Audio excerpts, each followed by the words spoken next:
Foundation.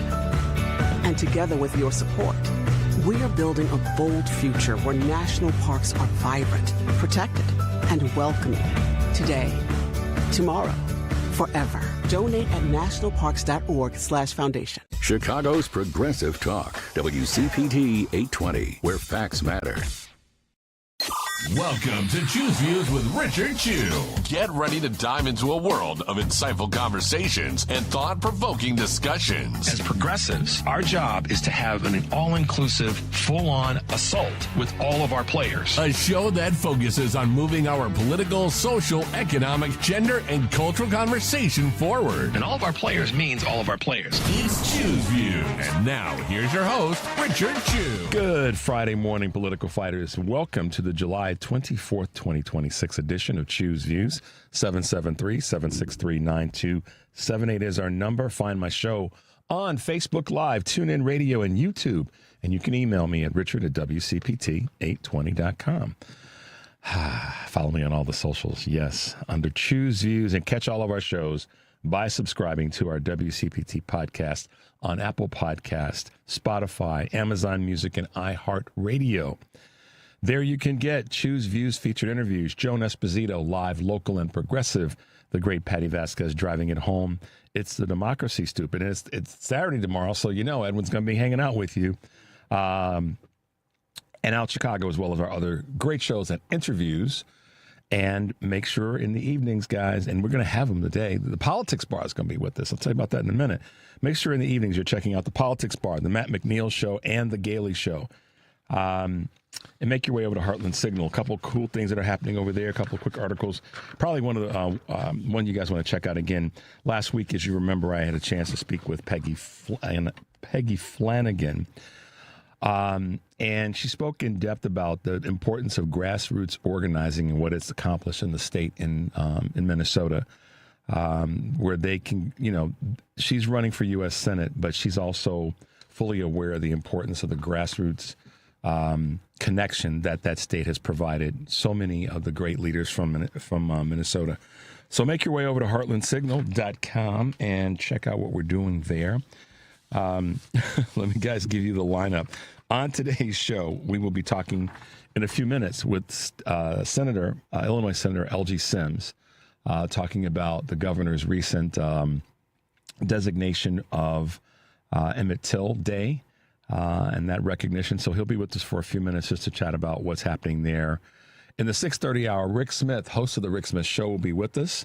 And at 7 o'clock, it's me, Karen, Jody, and Shawn. I guess we could call this a Fantastic Four this morning. But Karen Byrne will be in studio with us, and then we'll have our good friends from the Politics Bar, Shawn, Peirce Smith, and Jody Hamilton will be with us. So looking forward to it.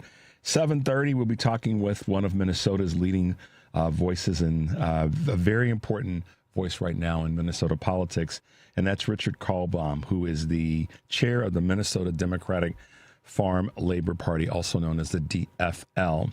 So looking forward to having everybody on, Shawn and Jody and Karen and, of course, Rick Smith and Senator Elgie Sims. So that's what's happening on the show today.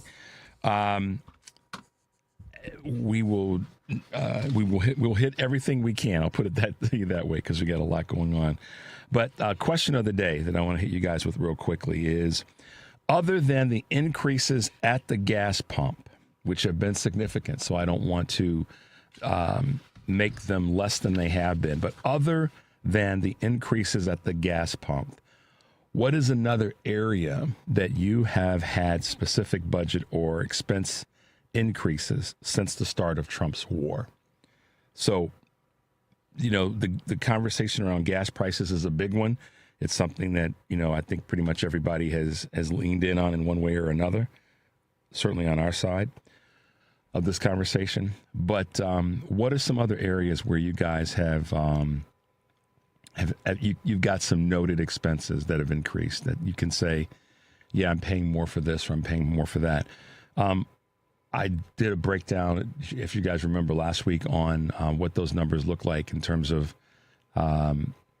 the war, and I'm also going to, on Monday, I'll be bringing to you a little bit of additional breakdown on what the numbers look like as it relates to tariffs, so we can try to talk a little bit about that. But let us know, other than the increases at the gas pump, what is another area you have had specific budget or expense increases since the start of Trump's Iran war? Want to hear from you. Text us, of course, at 773-763-9278. Give us a call. We'll try to get your comments on. If we can't get you actually on, we might take some calls when Jody and Shawn and Karen are on, and that'll be a lot, but we'll see how we're rolling. But let us know what your thoughts are there.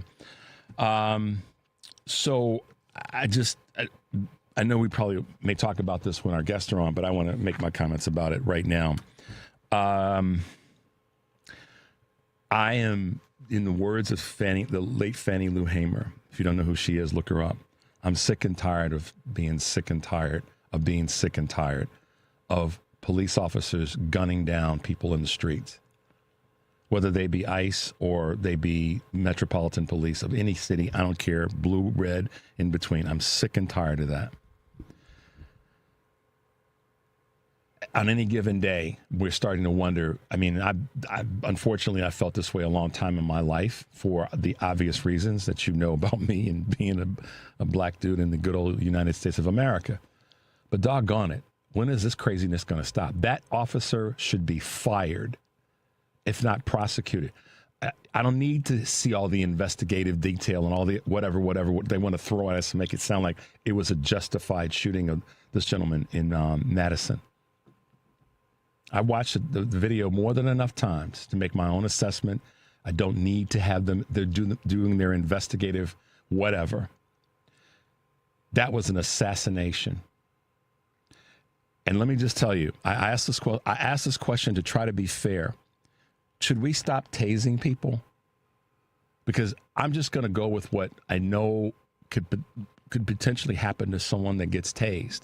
Their body could react in a way that may give somebody the impression that they're lunging in that person's direction. I'm willing to even go there. Y'all don't hate me on that, but I'm willing to go there and say that could give law enforcement the impression that the person is lunging in their direction, because depending on how they got tased, if they got tased in the back, their body may lunge forward. The officer on the other side could think that that person was coming at them. I get that. I truly do get that. But if that's the case, step the hell out of the way. It's like, why are police officers suddenly stepping in front of moving vehicles? Are they been watching too many damn video games? If the person gets tased and they've lunged in that direction, I can see that, but just step out of the way or knock them down. I'm okay with you knocking them down if you got to do that, if they're wielding a knife. I truly am. If somebody lunged at me with a knife, I'd want to knock them down.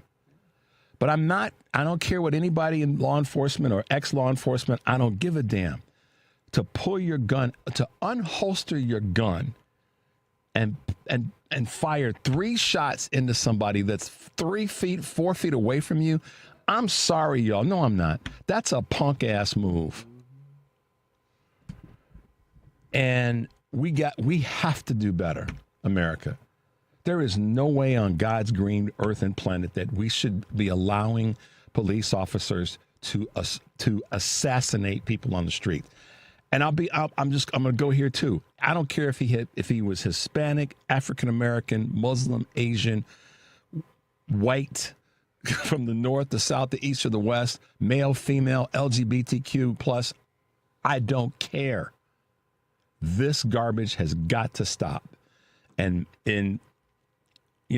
what I don't want to see is the federal folks get involved in this, because that which direction that's going to go. But the state investigators in Wisconsin, y'all gonna have to step up on this one. This can't be left into the hands of the Madison Police Department. I don't care if the leaders there are black or if they're white or if they're whatever. I don't care. This has got to stop. If he was on something, if he had some issues going on, he was wielding a knife, knock his ass down. You all should be trained to be able to do that. And I see all this scuffling with, 3 people trying to take down a person. Throw a blanket over him. Take his vision away. I'm not trying to make light of this, but I guess I am. But damn, y'all, this has got to stop, Henry. I mean, if you haven't seen the video, don't shy your eyes from it. Watch the damn video. This officer pulled his weapon out and shot this guy 3 times from close range. If he felt like his life was threatened, then he needs to retire from the police department, because unfortunately, there's probably bigger threats that you've not seen come your way. I could go on about this, and that's what we should do, because I'm sick and tired of being sick and tired of seeing law enforcement assassinate people on the streets of America. And candidly, I could care less the color of the person or the culture of the community. I'm just tired of seeing that. Let's take a quick break. The number is 773-763-9278. You're listening to Choose Views on WCPT AM 820 in Chicago and WARR 1520 AM and 103.5 FM from Warren County, North Carolina, and now AM 950, the progressive voice of Minnesota. I'm Richard Chu. We'll be right back.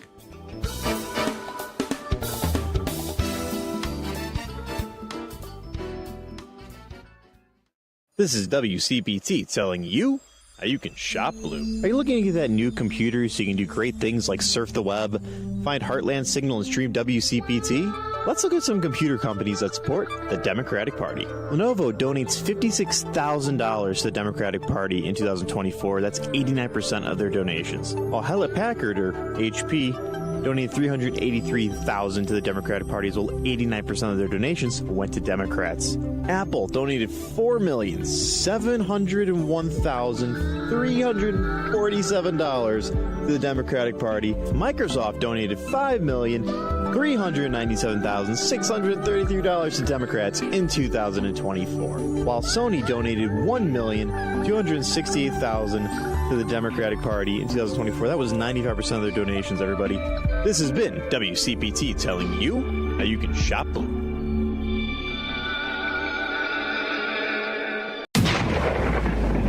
The Lightning Strike Radio Show. We will invite anybody from either side of the aisle, okay? But if you have a strong opinion, I would love to engage in what used to be called the lively art of conversation. We're not just a progressive talk station. Well, I guess we are. Sundays at 9 a.m. on WCPT 820 a.m. Chicago's Progressive Talk, WCPT 820, where facts matter.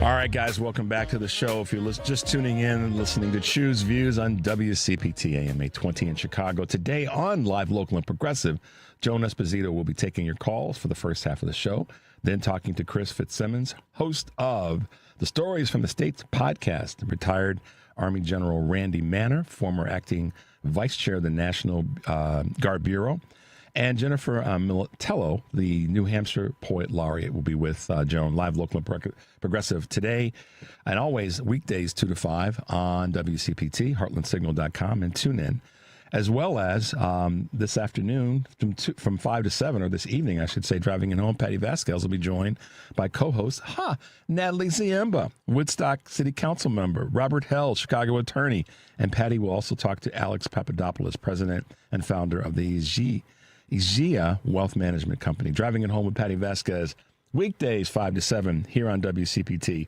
Heartland Signal website, tune in, YouTube, and Facebook, and we'll tell you more a little bit later in the show.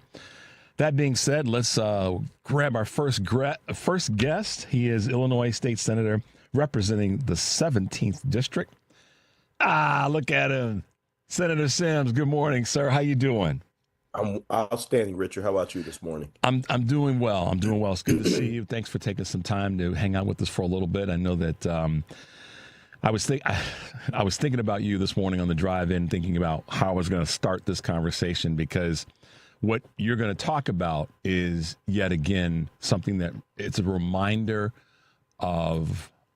We can't just be killing people in America, and we go back to and I look at this in relationship to what I was just talking about with what happened up in Madison.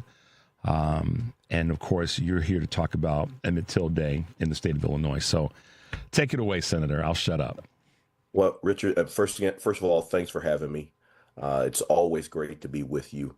As I sat there yesterday in the signing ceremony, and I was thinking about the fact that we were on hollow ground. The fact that when Mrs. Mamie Mobley Till, when she refused to close that casket, she was saying that my pain and the pain that I'm feeling, it's not just about me, it's about us. And we've got to expose the fact that America is still not lived up to that more perfect union. We're still in pursuit of that. And as I sat there, I thought about the fact that we have made it's been 70 years. Think about that, 7 decades since his murder. Yeah. And we've made tremendous strides. We put a man on the moon. We've had a Supreme Court decision that was supposed to end segregation in our public schools and public institutions. We've even elected the first African American president. Yeah. But we are still dealing with the same situations and issues, many of them even worse than they were in those 7 decades ago. Yeah. We're still dealing with we're still in pursuit of that more perfect union, and we've got to do that. And we've got to remember that. And it was ironic, as I left that signing ceremony, I was going to pick up food for the office, and I ended up, ironically enough, on Emmett Till Road. It was unplanned. It was unplanned. But I'm driving, and I drove, and I turned down a block, and I looked, and I was right by Oak Ridge Cemetery, and I looked up, and at 71st Street, and it's Emmett Till Road. Yeah. And it was almost like it was ordained for, in that moment, to say, job well done. Yeah. I want to remind you that we are still in pursuit of that more perfect union, and keep up the fight. Yeah. Because I talked about, during my comments, I talked about the fact that, it was too late for Emmett. It's too late for Laquan McDonald. It's too late for Breonna Taylor. I did not mention him, but I was just in Dallas, and it's too late for Carmelo Anthony. Mm-hmm. But we're still dealing with these situations, and we cannot give up the ability. We cannot stop fighting for and not lifting up the work we've been doing in this country to make sure we are in pursuit of that more perfect union. I had to share that story with you. No, I'm glad you did, and I will tell you, there's many folk that are listening all over the country that have had those kinds of moments. I'm of the belief, Senator, that when we hope and pray to whomever and whatever we pray to and hope to, that those moments happen. But I also ask for a little bit of help to pay attention when they do, so we don't miss them. Do you know what I mean? Mm-hmm. We're so going and doing that. Those moments come, and they come from a variety of different things in our lives, and for a variety of different reasons. But when they happen, that you're plugged into the message, and you obviously were. So thank you for sharing that with us.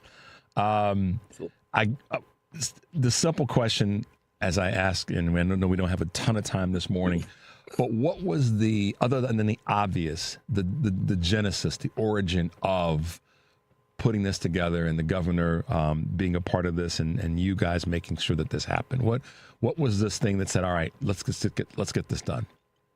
Absolutely. Well, there's been this full-on assault on history in America, and if you can normalize or diminish the pain that has been levied on certain segments of our population, then it's normalized. It's okay, and we can't do that. We cannot ignore the pain that has been levied against so many in our communities, whether you are African American, whether you're a woman, whether you're an LGBTQ member of the LGBTQ community, Latino, the Asian community. There has been this effort to diminish the pain, and as if to say, well, if you call it out, you're unpatriotic. That's absolutely not the truth. It is the exact opposite. The fact that I am willing to say to the country that I love, you are better, and you can be better than this. And I think that was the genesis. The genesis was we can as we have this full on assault on our history, a full on assault on the legacy that we've engaged in. We've got to remember that even though we are the most powerful and the best country in the world, we are the most powerful, the best democracy in the world. We are not perfect. Yeah. And I think that the framers of the Constitution, as brilliant as they were flawed, and they recognized that. And they recognized that they were in pursuit of a more perfect union, and they were creating this plane as they flew it. They also gave us the tools to say, hey, we know that we're not perfect. We've not done all that we can do, but we are giving you the tools to be in pursuit of that more perfect union. Yeah. And I think that was really where this came from. And I Senator Hunter, Maddie Hunter, I've got to Leader Hunter, got to give her all the credit. She was the lead sponsor of the bill in the Senate. Okay. She is someone who recognizes and who's unabashedly and unashamed of making sure that she lifts up these ideas and ideals. And I was honored to, she could not be there yesterday, so she asked me to step in and stand in her stead, and I was happy to do that, because I recognize that that it's our responsibility to protect our legacy, and that's really what this was all about. You know, Senator, as we wrap up, the thing I'll say that came to mind, and I didn't want to interrupt you when you talked about us being the best country on the planet, the best country in the world, et cetera.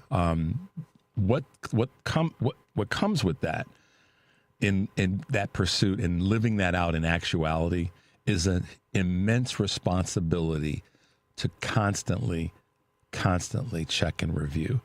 How good are we actually being on all fronts? If we're going to call ourselves that, and sometimes I don't think that we are. In fact, many times more often than not, we are not that.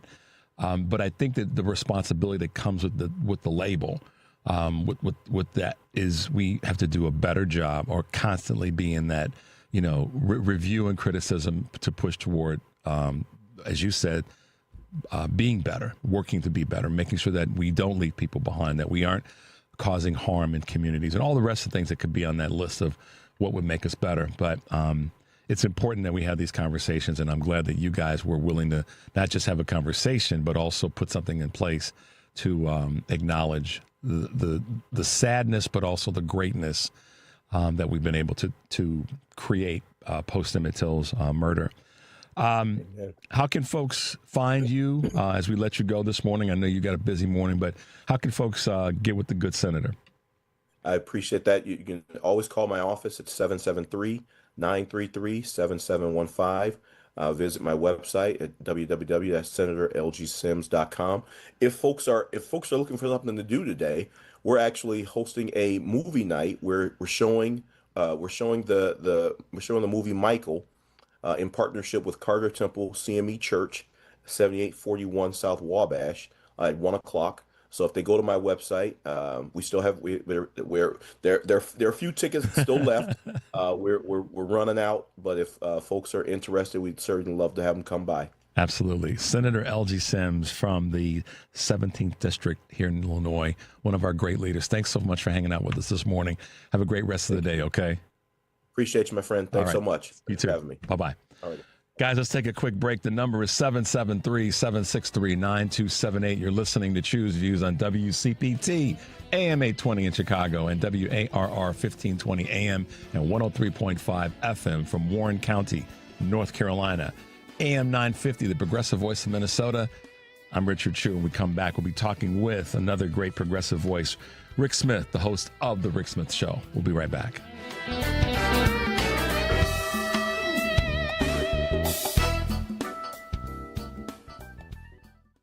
Save big on everything for your next project when you shop at Menards. Update your living spaces with new flooring. Mohawk laminate floors are durable, waterproof, and easy to install, making them perfect for active households. Enjoy the look and feel of wood flooring with Mohawk Perfect Seal Solutions laminate flooring. On sale now through July 26th. Plus, check out our weekly flyer on Menards.com for more great deals happening this week. Save big money at Menards. Latinos have been here always, before, during, and after the founding of the United States. We are small business owners, teachers, farm workers, doctors, and engineers, families raising the next generation. Latinos contribute over $4 trillion to America's GDP. We are an indelible part of the American story. We are America. America is us. Learn more by going to americasus.org and discover how Latinos have shaped America's past and are forging its future. When you get a diagnosis of Parkinson's disease, things get real. And nobody understands that better than the Parkinson's Foundation. All across the country, we provide resources and support in the fight against Parkinson's, a neurological disease that affects movement.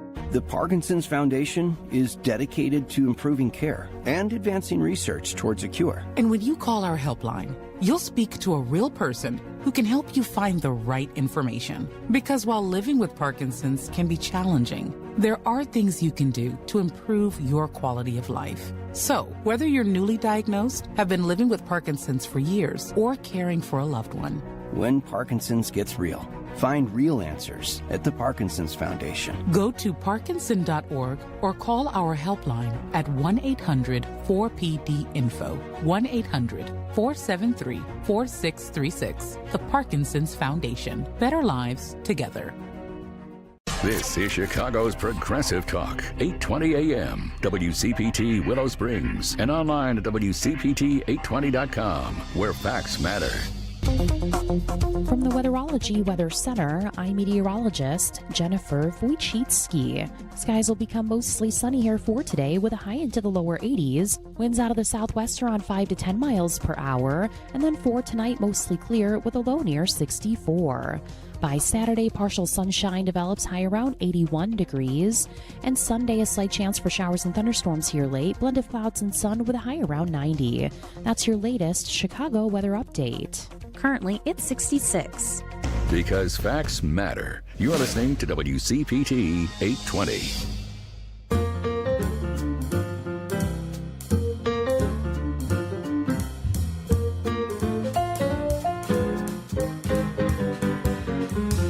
All right, guys, welcome back to Chew's Views. If you are just tuning in, I'm Richard Chew, and I appreciate you guys being with us. Thanks to Illinois State Senator Elgie Sims for taking some time out to hang out with us this morning to talk about what Governor Pritzker and many other state legislators just signed in Illinois, making this designated Emmett Till Day. What a great move on the part of the governor and the other state elected officials. We have so many great voices on our team, and I'm very definitive about we have a team. We have a strong team. Our ideas are better. And one of those voices is Rick Smith, the host of the Rick Smith Show, which you guys hear on WC. That was one weird one. That you guys hear on this station, WCPT. Rick's with us this morning, and it's good to see you, my man. How are you doing? Good morning, Comrade Chew. How are we this fine day? Very well, brother. Very, very well. I think you and I got the message. We both wore shades of gray this morning. So, and I'm not talking about the hair on our head.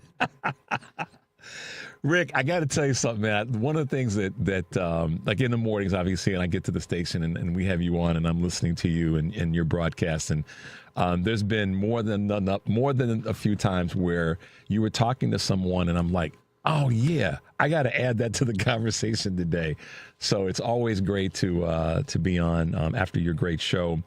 And one of my favorite pictures of you is it's one where you're standing with your hand kind of across your chin and you're looking out kind of into the world, like as if to say, what the hell is going on, y'all? And it's every day. You know what I'm talking about? Every day. No, look, I started off with a satirical greeting because right now I'm being inundated with, you're a communist, because I have the audacity to say, you know what, maybe we should have health care. Maybe we should get education. Maybe we should have an infrastructure that, I don't know, isn't crumbling. Maybe we should get better wages, hours, conditions. Maybe the lifestyle that my grandparents' generation fought, bled, and died for to pass on to their children and grandchildren, maybe that was kind of a good idea. Yeah. But today, everything, it seems, maybe you can help me here, but it seems like everything Trump doesn't like is now, it's all no, it's communist. It's not communist, it's communist now. But there's this now, the new, I don't like it, it's the communist doctrine. So, yeah, welcome to America 26. Yeah, Rick, one of the things you and I both come from the background of hardworking folk, hardworking family, community, and all the rest. And we recognize we've recognized for a long time that things have not been the way that were, what our grandparents experienced, what our parents experienced in terms of that sort of regular day-to-day good opportunity, et cetera, when it comes to work, particularly in what has been deemed as the labor market or the manufacturing market, or people would say the lunch pail market. All of those are great designators. When I think about that, though, I also wonder if you can say this is the point where it really shifted. I have my assessment of it. Like, this is the time when I can go, it was about this time that the country lost its way and has never really gotten back on track. Where would you say, in terms of years or window of years, that you feel that really started to happen? I'm going to go, honestly, I go back to the Reagan years where, we really had an ideological shift in our leadership, to where, the ideal of work hard, play by the rules, get ahead was prevalent with my grandparents' generation.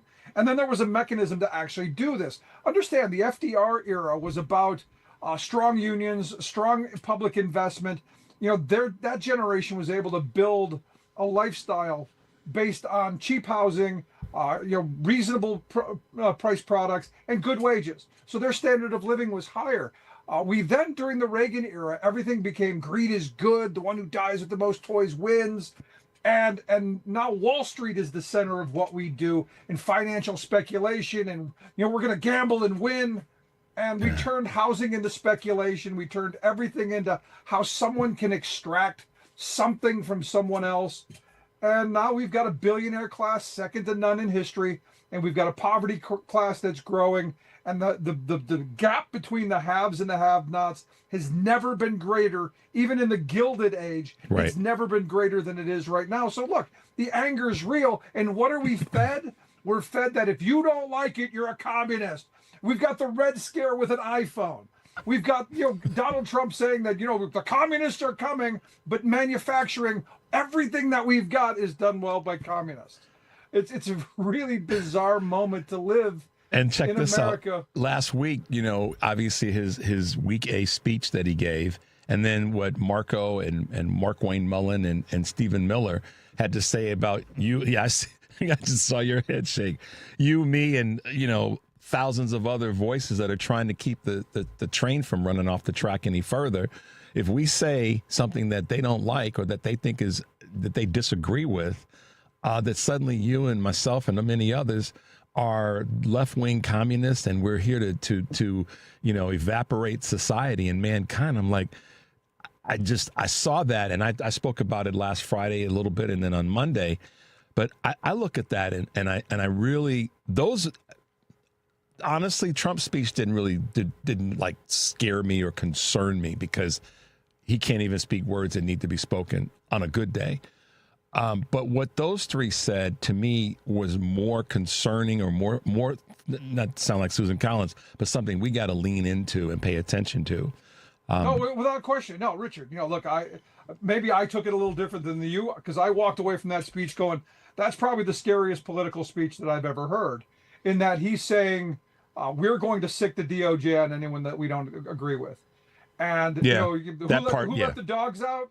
because you brought up Rubio and Mullen and the cavalcade of crazy that's now running our government, Stephen freaking Miller. That's basically going, we now know who let the dogs out, and it's Trump.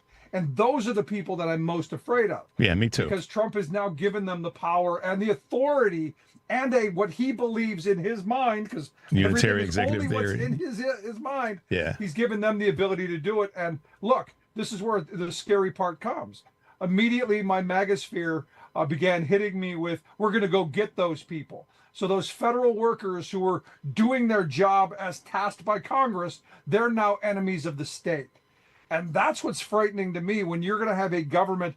I mean, I immediately thought of Ethel and Julius Rosenberg. Yeah. We murdered a couple of people because we thought they were communists. We thought they were given stuff. Turns out they weren't, but they're still dead. And here's the thing about the whole communist conversation. Then we have, Trump's boy, I almost called the wrong name, but Kash Patel is going to take his goofy behind to Russia to meet in St. Petersburg, not in Moscow. So we know, I talked about this the other day, we're communists, you and I, who speak to bettering everybody's lives, whether they're red, blue, or in the middle, on all fronts.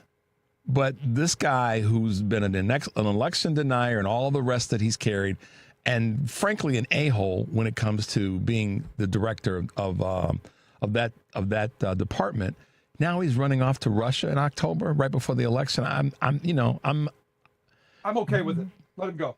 I'm okay with it, because you know what he's not doing then? He's not messing up stuff here. He's not screwing with anybody here. Yeah. I would, let's send him to North Korea. Let's trot him all over the world. Let him go drink beer with I don't care who. Let him get drunk everywhere. Look, your vodka in Russia. Maybe they will come back with a cash vodka. I don't know.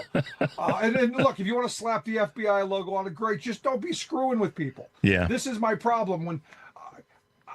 I guess the FBI is the one that scares me the least, because I think he's the least functional of all of the scary people in this cabinet. All of the yes men and sycophants that Trump has surrounded himself with. And that's the frightening thing. There's nobody. I was watching a clip of all the Republicans standing clapping through the entire Lee Greenwood song. And nobody wanted to stop clapping until the song ended. And you just had Trump standing there with this goofy look on his face. And I'm like, is nobody's hands getting tired after clapping for 3.5 freaking minutes to just not get the ire of this goofy? Mm-hmm. Listen, you and I are. there's so many of us that our parents raise us a certain way to be respectful, and you and I have the FCC that we've got to be mindful of what we say on a live broadcast. But I feel that 1,000%, because that's exactly what it is. And the other part, I mean, Rick, this is the thing that I know you can appreciate. You grew up with and worked with all your life men and women who are stone cold patriots. They work their behinds off. They've done all the things that are, quote, in the book of what you do to succeed in America. And they are qualified to do the work, whether it be in the private sector or the public sector. And then we've got these yahoos that are in these roles now that couldn't fight themselves out of a paper bag, that are making decisions on the destinies of the lives of the truly qualified people. So when I think about you, who I would say is probably America's champion, or certainly leading voice when it comes to labor, that's the part for me that becomes strenuous, because I look around and I see people who are so much more qualified to be in these roles. And I know you see it too, the people that you talk with. No, I ask that every day. Is this the best this country has to offer? And it's no wonder the rest of the world is moving on without us. Yeah. And that's happening. Talk about that for a second. Without question. I mean, you've got Japan and countries that haven't spoken to each other in years talking about trade pacts. You've got the Chinese who are now bringing EVs into Canada. Yep. Our biggest ally, the longest border in the history of the world, the lengthiest border in the world, the most peace between two countries in the history of the world, and we've got Trump who's trying to kick our greatest ally. Yeah. And why? I don't know. For some ego trip, but I'll tell you, we're in a weird world. And I didn't have explosive diarrhea on my bingo card, but here we are, where this is, thanks to RFK Jr. and the Maha morons. Yeah. We're making measles great again. I mean, there's so many things that we're making great again that I don't know that Americans really. I think we're tired of winning. I think Rick, we're tired. check this one out, and we'll hit a quick break. My wife and I went to Canada last October for a few days, and we had a great time. We were welcome. It was kind of that a trip that was needed to re-energize you in faith in humanity. And I know exactly the vehicle you're talking about, because my wife and I were walking down the street going to a museum, and she's like, "What's that?" And I told her, and she said, "Where's that made?" And I said, "It ain't made in America." And you know which car, I'm not going to promote the car's name, but you know which one I'm talking about. And I was like, yeah, that's what's happening. So, we have a lot more work to do than they're giving credit to. So, Rick, let's take a quick break, my man. 773-763-9278. You're listening to Choose Views on WCPT, AM 820 in Chicago, and WARR 1520 AM and 103.5 FM from Warren County, North Carolina, and our good friends at AM 950, the progressive voice of Minnesota. I'm Richard Chu. We're talking with the great host of the Rick Smith Show, Rick Smith. We'll be right back.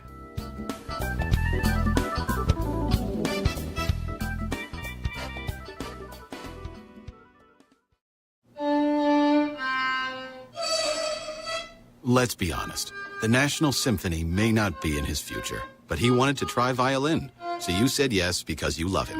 And if you love him that much, love him enough to make sure he's buckled up and in the back seat. Find out more about keeping your kids safe in your vehicle at nhtsa.gov/the-right-seat. Show him you love him. Keep him safe. Visit nhtsa.gov/the-right-seat. Brought to you by the National Highway Traffic Safety Administration and the Ad Council. Hi, I'm Kevin Love. Sony Pictures Animation's film GOAT is out now, and we've created something special to go with it. Inspired by the film, GOAT Beyond the Game is a free curriculum that gives kids creative ways to support their emotional well-being. Designed to help kids build their confidence, stay focused, and navigate their emotions, the program brings the film's core themes into the classroom through fun activities. These are evidence-based tools that actually work and will help kids discover they have the power to change the game. Visit kevinlovefund.org and download it today for your classroom or family. Hey Google, play WCPT. Streaming Chicago's progressive talk from TuneIn.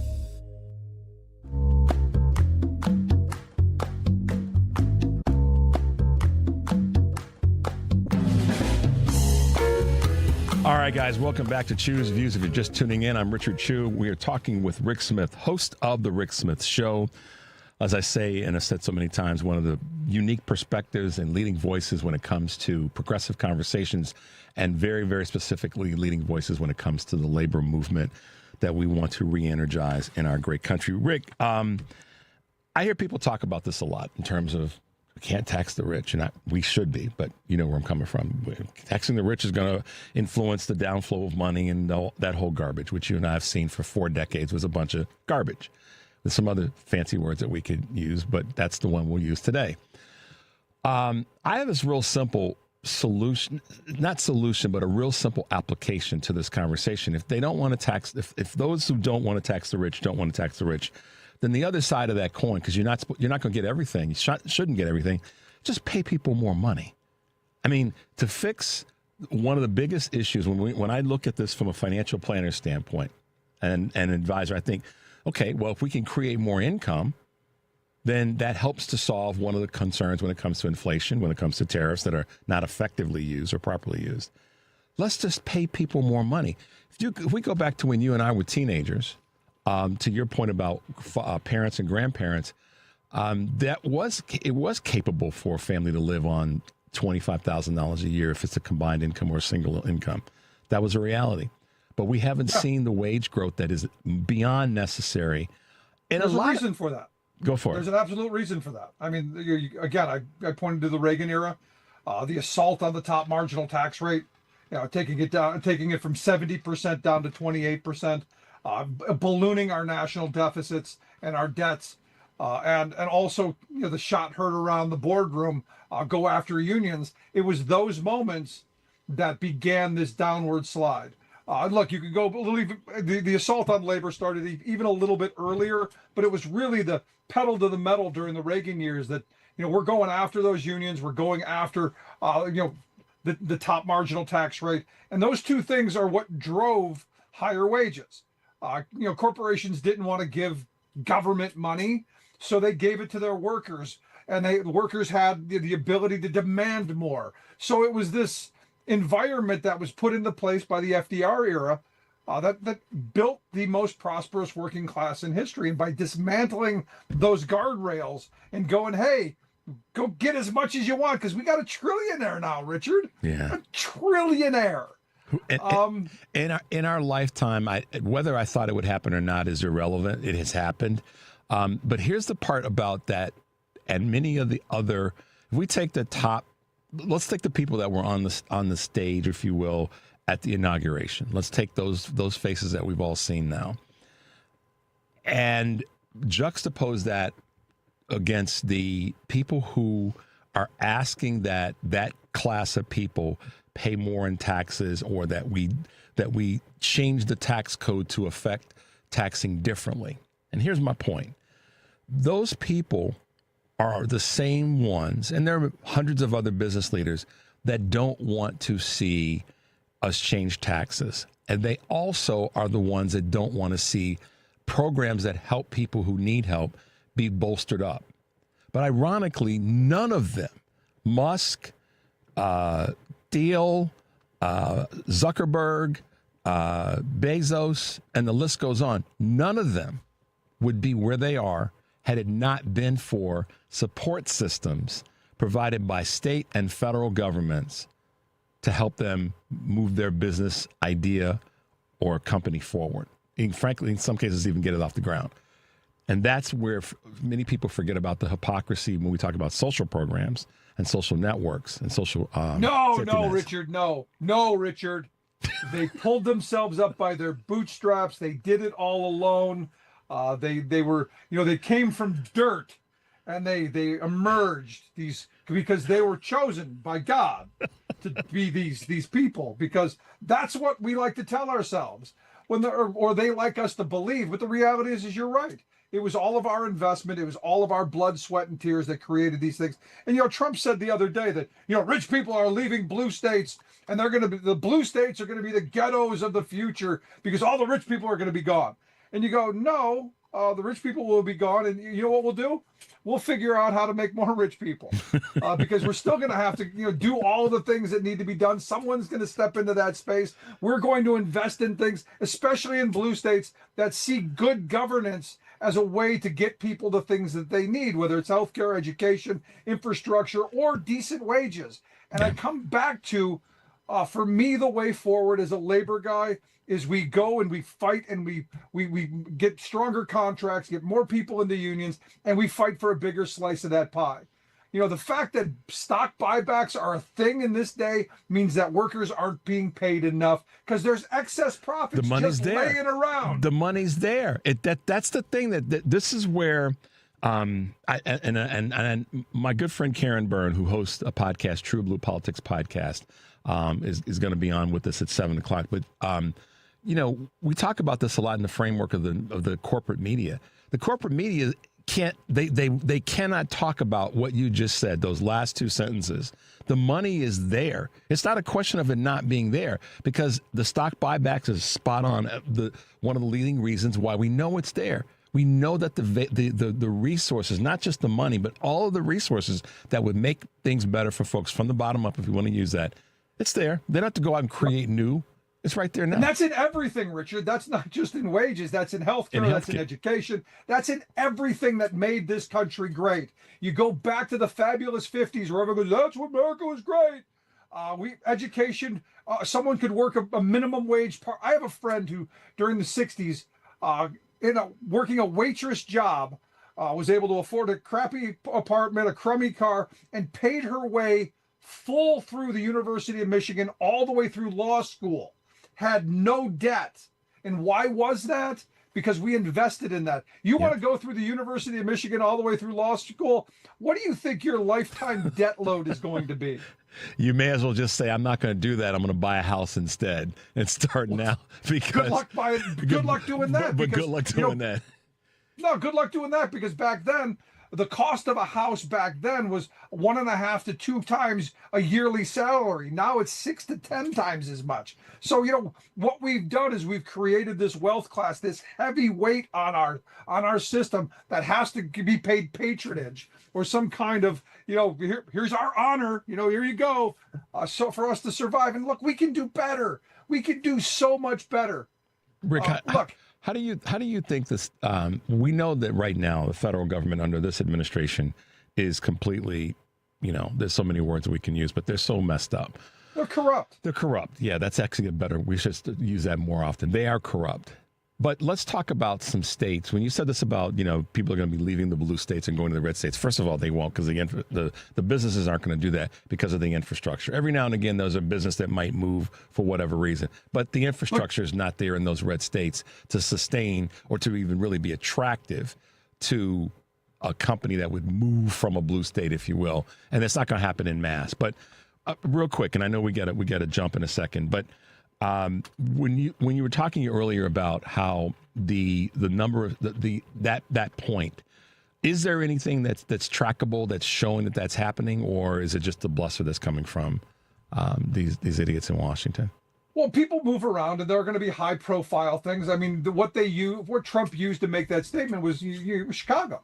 Evidently, the Bears are moving to Indiana, and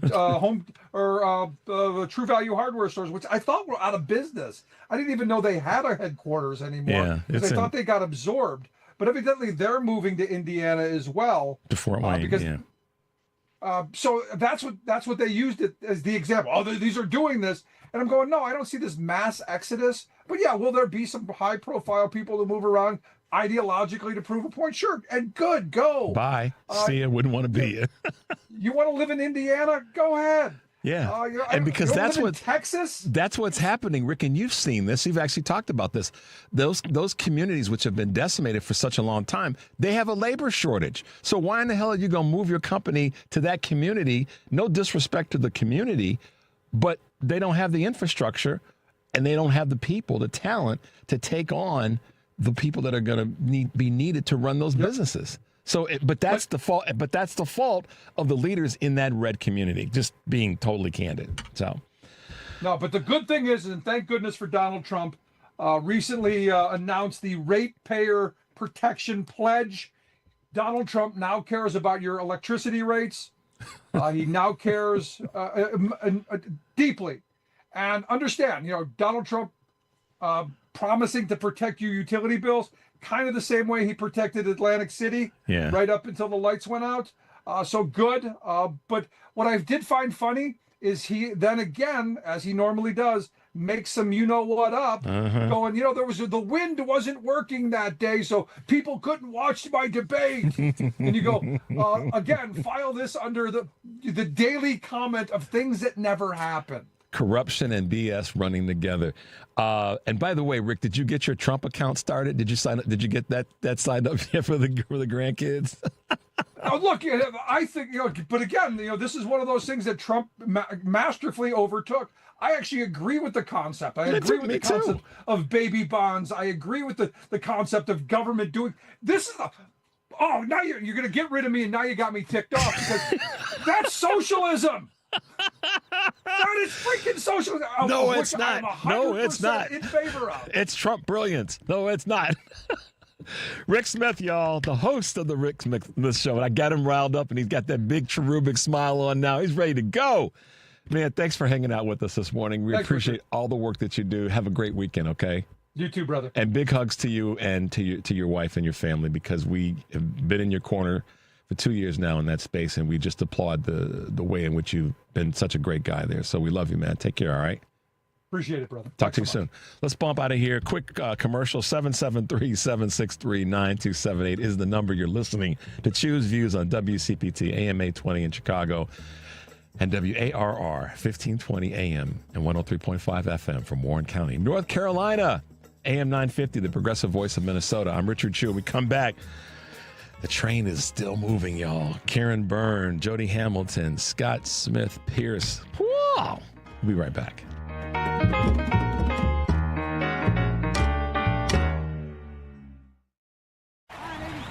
Everyone needs to take care of their mental health, even running back Bijan Robinson.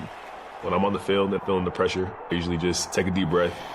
When I'm just breathing and seeing what's in front of me, everything just slows down. It just makes me feel great before I run the play. Just like Bijan, we all need a strong mental game on and off the field. Make a game plan for your mental health at loveyourmindplaybook.org. Love your mind. Brought to you by the Huntsman Mental Health Foundation, the Arthur M. Blank Family Foundation, and the Ad Council.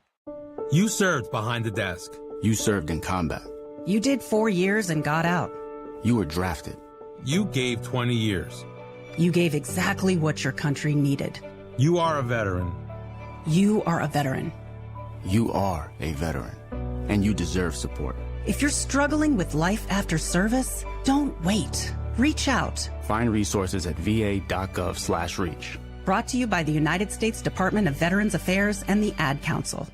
Amazon Business. With smart business buying, innovative AI tools optimize your purchasing experience, paired with delivery options built for business. Learn more at amazonbusiness.com. AP News, I'm Marcela Sanchez. Wisconsin community groups are calling for accountability following Wednesday's police shooting of a 38-year-old man. AP correspondent Donna Werder reports. The Madison, Wisconsin community has set up a memorial of flowers and signs in the middle of the street where police on Wednesday shot and killed Corey Durrell Ruiz, a 38-year-old homeless man. Police say Ruiz had wounded an officer with a knife while resisting arrest. Madison resident Abby Smith says since she's lived in the neighborhood, there have been 3 police-involved shootings. It's just not okay. It looked like an execution to me. Mayor Satya Rhodes Conway is promising a rigorous investigation. You should not lose your life as a result of an encounter with law enforcement. Court records show Ruiz had been in and out of jail over the past decade, but Common Council President Sabrina Madison says he could have been anyone. My first thought is, when the officer is walking away, why isn't he walking away in cuffs? I'm Donna Werder. Officials will be reviewing widely circulated bystander videos of the incident.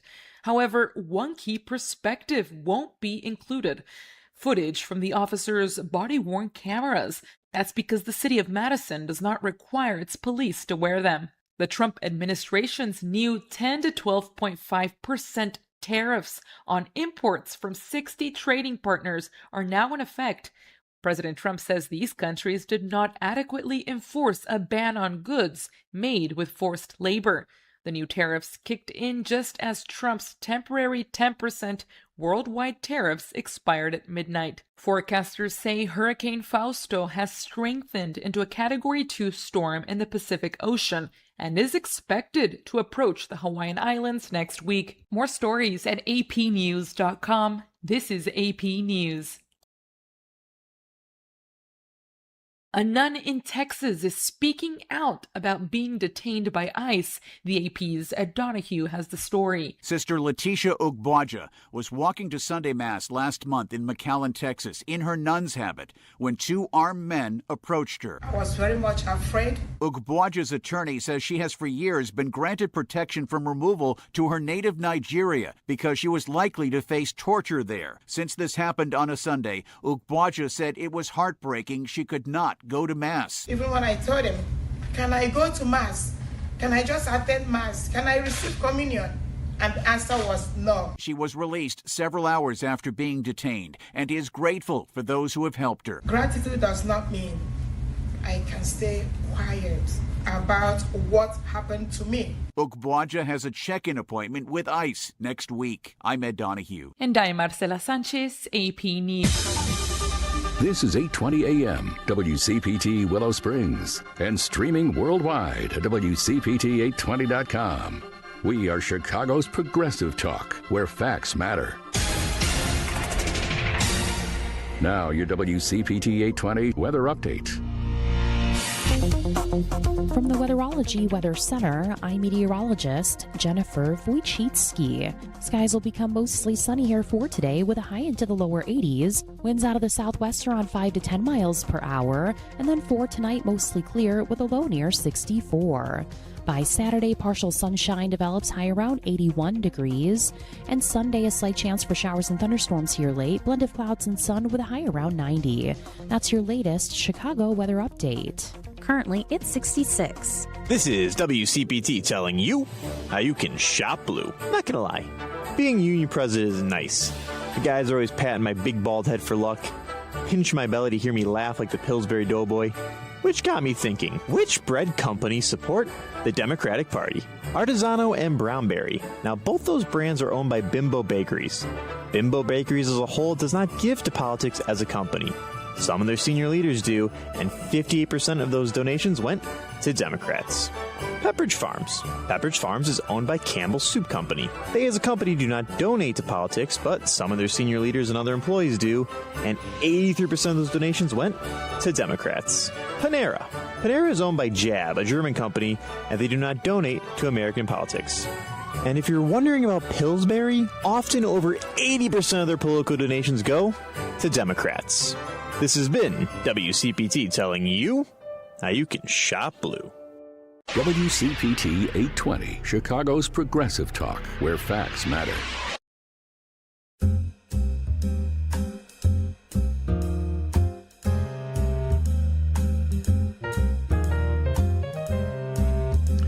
All right, guys, welcome back to Chew's Views. If you're just tuning in, I'm Richard Chew, and I'm hanging out with some of the coolest folks that I get to hang out with. Karen Byrne from TruBlu Politics podcast is with us in studio. And across the nation, on the East and the West, we've got our great folks from the Politics Bar. Shawn is hanging out with me, and Jody's hanging out with me.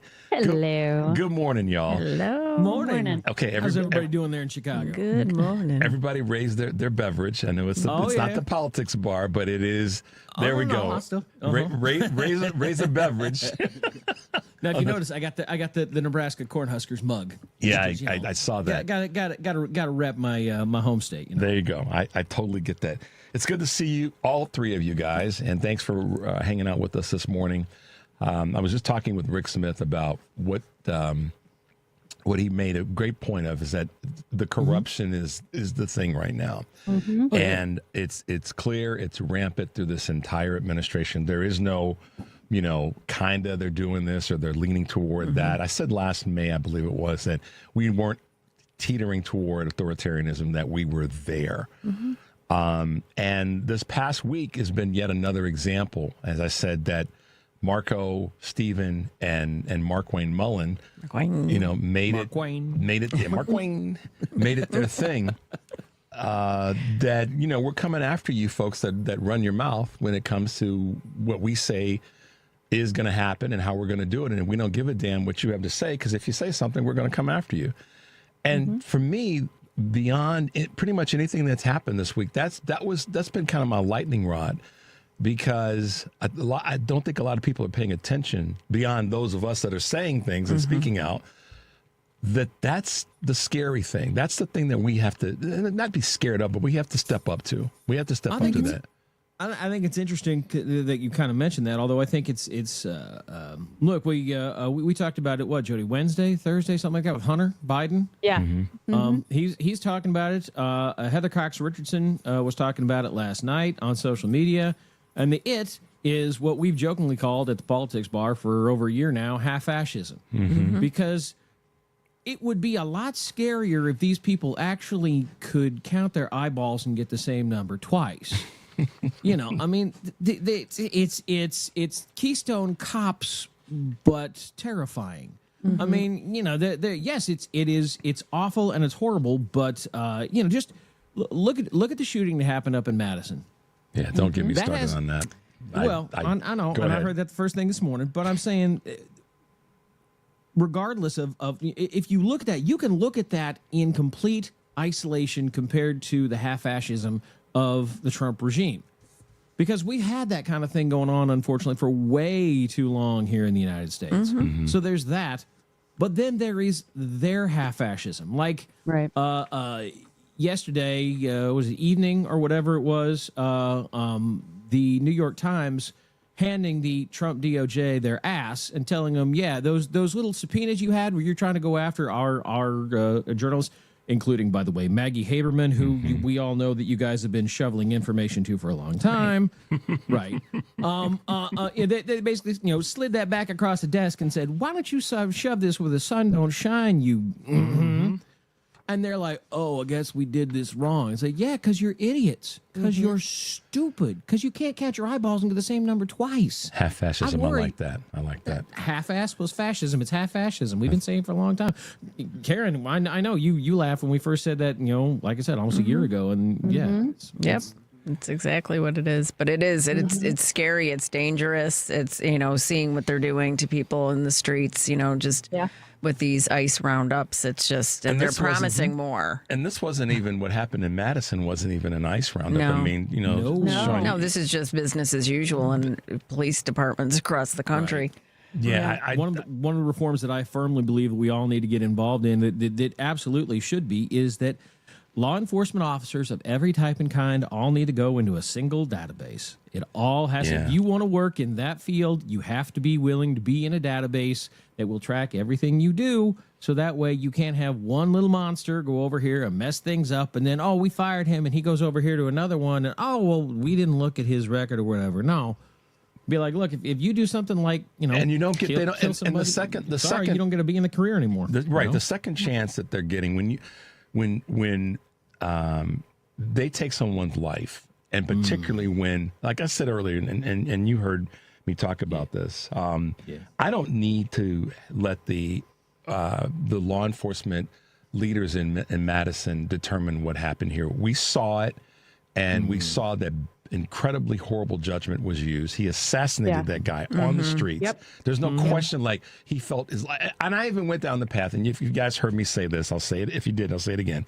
If the taser caused his body to react in a way that jolted him forward, then just step the hell out of the way. Well, why does it take 4 people to take down one guy? Their training sucks. Yeah, and by the way, what was he checking car doors to see if they were open? Okay, and so that warrants chasing him down and, 4 cops. And I took culture and race out of this. I just said, listen, irrespective. It's bad policing. It's it is. I could lean into that, and there's more than enough instances where it's applicable. But in this case, it's just that has to end. I'm hoping that the state authorities take over this case and not just let it happen in Madison, because we sure as hell don't want the feds to get involved, because who knows what will happen then. But I want to come back to something that you said, Shawn, a moment ago, and I'm going to tie this to budget and money. And I often do these calculations where I say, okay, if we spent this amount of money on this, how would it shift the narrative and change people's lives? Pete Hegseth going in front of Congress unprepared. We knew that he was going to come in with all the bravado and the yelling and screaming and breaking out in the sweat and all the things that he did. But the fact that he would come in and ask for that kind of money, basically, I call it a proposal to the person that's going to provide you the loan. You need to come in with all your numbers ready and everything's tight. That wasn't even there. And many of the senators did the right thing in pressing him on, how is this money going to be used, and what have you used thus far, to what extent? This is a perfect example of he is not qualified, not only as a military leader, but he's not qualified of the responsibility of the financial side of, one of our biggest budget items in our federal budget. And it was blatant that he wasn't ready to even talk about the real numbers. I thought that was as important as the lack of military preparation or planning that doesn't exist with this war, Trump's war. Jody, though, I noticed we talked about and we pulled the Patty Murray this week. I know that you I know you really focused on that when Kegbreath stepped up and stumbled all over himself. Well, yeah, I mean, it's now there's new reporting that the Pentagon doesn't even have the 18 people that were killed so far. Yeah. They have it down to 14. Oh, yeah, they cut it down. But did you guys also see about this, Jody, that the numbers of injured, and I talked about this because Ahmad Baba talked about this on his podcast, that the numbers of injured guys, that number's not that's not an accurate number. They're trying to keep it in the 450 range, combined injured and killed. But it's closer based on what was accidentally released, Shawn, closer to 750 to 800 people that have actually been injured. And the death toll is actually a higher number. Absolutely. I agree. That does not surprise me. Jody, go ahead. Sorry. No, I think that the fact that the Pentagon decided 4 bodies just came home. Right. We saw them, right? Mm-hmm. They should be added to that list of what they're admitting to of the other 14 that were there, but they've taken those 4 down because it happened during the ceasefire.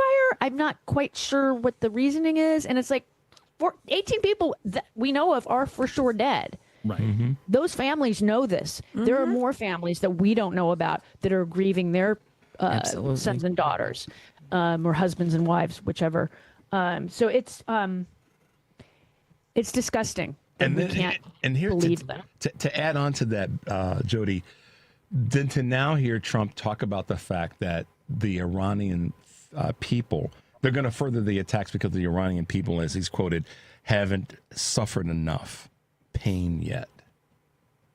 And so to all the Christian folk out there that are locked up into this sort of Christian nationalism and we're better than all the rest, the last time I checked, those who are of that belief, one of the tenets is to relieve pain, take pain away from people who are in a lesser stance than you are. But you have your president who wants to inflict more pain. Well, and he compared the deaths so far in the Iranian war with other deaths in other wars, crazy. as if that's a good idea. It's like disgusting. That was so disgusting. First of all, it's a dumb political thing to do. Okay. Yeah. Okay, let's start with that.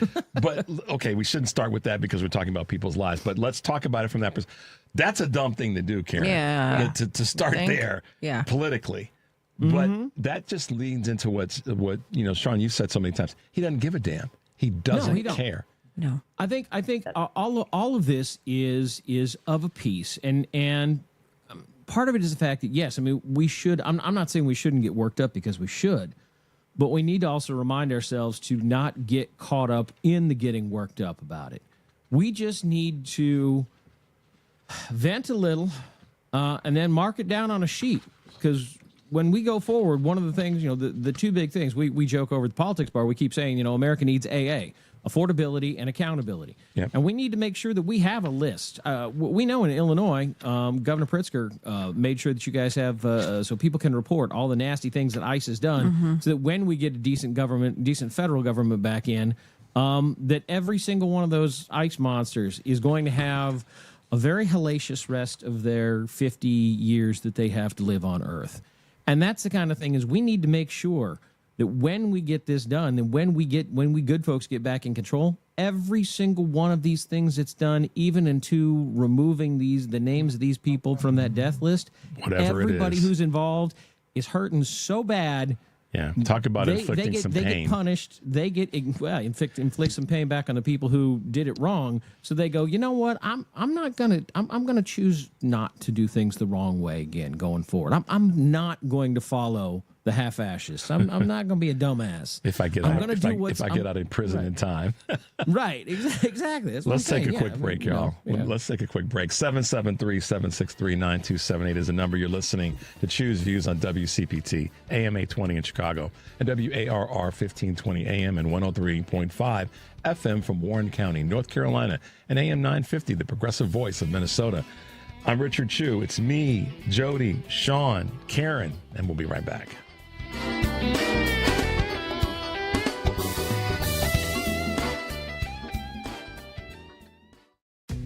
Instant Kohl's Cash is powerful. You spend $25 and earn $10 Kohl's Cash to use instantly on nearly everything store-wide.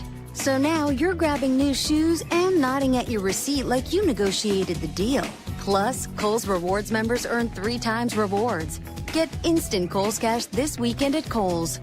Offer valid July 23rd through 26th. Some exclusions apply. Coupons and Kohl's Cash do not apply to Sephora. See store or Kohls.com for details. A message from Tia Mowry, actress and Fair Celebrity Ambassador. Game day isn't staged. It's lived. It's the shopping, the cooking, the laughter. For families managing food allergy, preparation means everything. It's knowing the signs, having a plan, and carrying epinephrine everywhere life takes you. Because readiness doesn't take away the risk. It brings back the joy. When you're ready to act, you're ready to live. Visit foodallergy.org/ready to act to learn more. This is WCPT 820. where facts matter.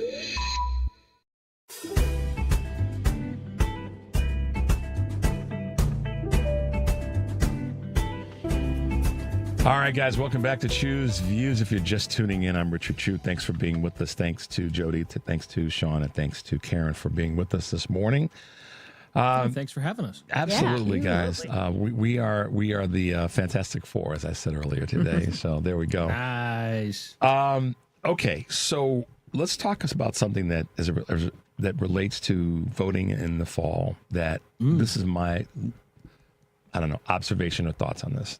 So this thing that came about with New Jersey's numbers, the 6,600 folks that showed up on the registration and all that we know about the story. I'm putting this out there as a moment because we know that when Trump got back into office last year and Doge hit the scene and all that they were doing, we know that they were there, but what we don't know, and this is where, it may sound conspiratorial, but I'll put it out there. How do we know that those numbers were not fudged with electronically by someone that wants to make a story about Democratic states? Because let's be honest, based on density of numbers of where there would be potential voters, people registered that are not, quote, legally allowed to vote, right. New Jersey should not be at the top of the list. Well, I think they're looking at it already, Richard, but this started in 23-24. So first off is that I think we, back in 23, did any of us think that any idiots, that there would be enough idiots that would go, yeah, I'll do Trump again. Sure, that was a good idea. No, right. I don't think any. So, right, exactly. So, the idea is I don't think that in 2023 that they could have planned for what we're dealing with now. So I think that, do I think that there is, and didn't we just talk about this the other day, Jody, about the protection systems at like retail places and stuff? I don't remember. Yeah. Here's how, I don't know if any of y'all have worked in retail places. Everybody's gone. You go to, well, maybe you don't go to Target anymore, but if you go to Target, you go to Walmart, you go to wherever, you go to, your grocery store.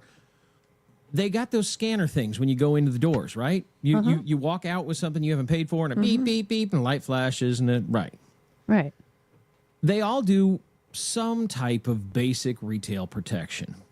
But y'all realize where the majority of stuff is stolen in retail stores? It's out the back. At the back, yeah.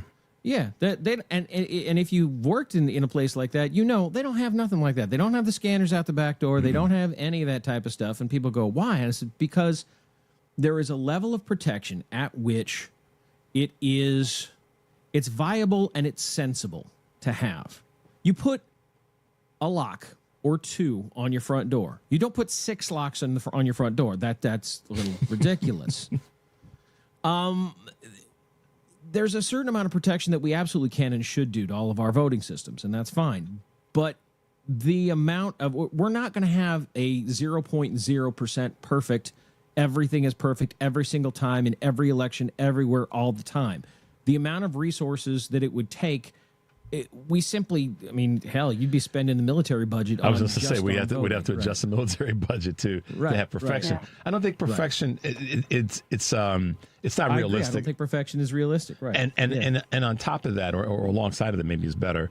Neither is it necessary because we don't have evidence, real data that backs up that we've had these systemic problems anywhere in the country. So. I just had my, partly my conspiratorial. No, I think it's accurate. They were in all of our stuff. And Starlink was part of. Elon Musk was very much involved in and what we don't the process. What we don't know is to what extent and what the plan was. Right. I don't think with the packages that these guys were bringing in to affect. Hell, they were affecting certain things. How can we not at least think about it? But we're still going to be finding, Doge bag crumbs like 10 years down the road, I'm sure. Yeah, without a doubt. Without a doubt. So we got as some people are saying, we've got an issue with pooping and boo-booing. As it relates. So, I get the pooping thing. Obviously, it's a lettuce thing, The tip of the iceberg. Yeah, no print. No nice. Karen. Nice. Wow. Nice. I saw somebody put this up on, I can't remember which social media platform it was. It says, normally at church sometimes they say, let us pray. Only this time you ain't saying let us. Just pray, y'all. Right, exactly. Exactly. Yeah, that's that in and of itself is just one more proof of the ineptitude, and we've all talked about this and all the different formats Richard, that we're on. it's one more proof of how crappy this government is. Well, one could say you though guys are too punny this morning. Way too punny. Thank you. Well, one could say that we're not really full of it then. No, we're definitely not full of it. Not anymore. One of our producers, Mike, is in the background, just giving me the thumbs down, like, Richard, stop! You're burying yourself in a load Mike, of are you it. saying these jokes are going right through you? Is that what you're saying, Mike? He's dying back there. It's like, come on, guys. Poop is funny. Poop is funny. But it is. It is. It's some of the we got a thing coming up tonight at the Politics Bar. Can't say what it is. In fact, if y'all have some fun jokes that you want to send us, little simple jokes, you can get on any of the social media platforms at the Politics Bar. You can tell us your simple jokes, even if they're a little bit bawdy or dirty. That's okay. We'll clean them up for the bar so everybody can hear it. But poop is one of these things. Like thousands of years ago, some of the earliest jokes they have are about things like poop and farting. Oh, yeah. Let's like record. See? Humans go, hey, what's It's the timeless. oldest joke you have? Right, exactly. Anybody that's too uptight to talk about those two things, they just need to let it go. Hey, Wow. And then he drops that deuce. Oh, man. When I get the still head shake from Jody, I know it's like, all right. Don't get the look from Jody. Right. She's got that mom look like, y'all need to stop. Just stop.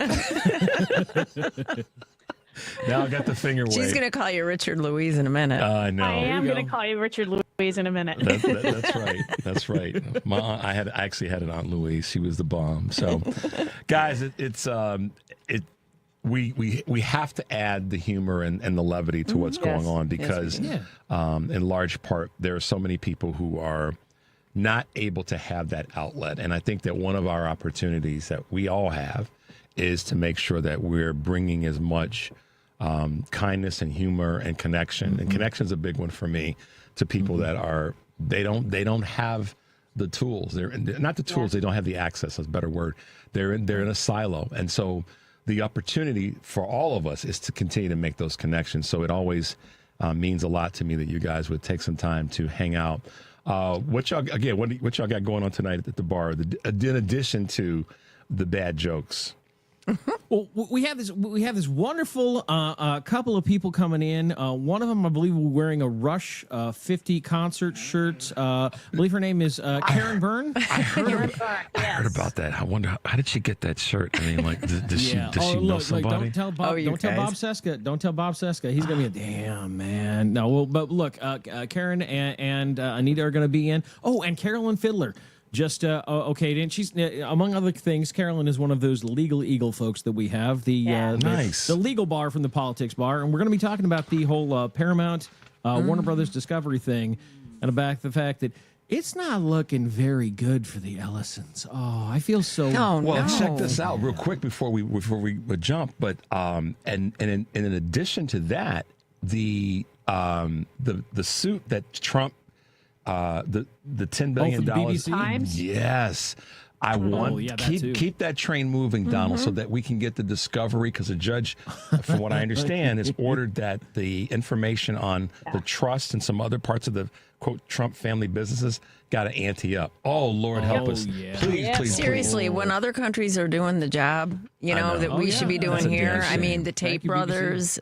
That's a damn shame when other countries are doing it. Listen, y'all, we got to get to this break. Jody, it's good to see you. Glad you're well. My brother from another, other. Shawn, look, man. Good to see you, man. I love it, man. You're in my ears every morning, so I appreciate it, man. Y'all be safe, okay? Love you both, and stay safe. Talk to you soon. Hey, you too. Take care. Bye-bye. See y'all tonight, folks. Bye. Yeah. Quick break. 773-763-9278 is the number you're listening to. Choose Views on WCPT, AM 820 in Chicago, and WARR 1520 AM and 103.5 FM from Warren County, North Carolina, and 9:50 a.m., that is, up in Minnesota. I'm Richard Chu. Karen Byrne's hanging out with me. When we come back, we'll be talking with the chair of the Minnesota Democratic Farm Labor Party, Richard Carlbom. We'll be right back.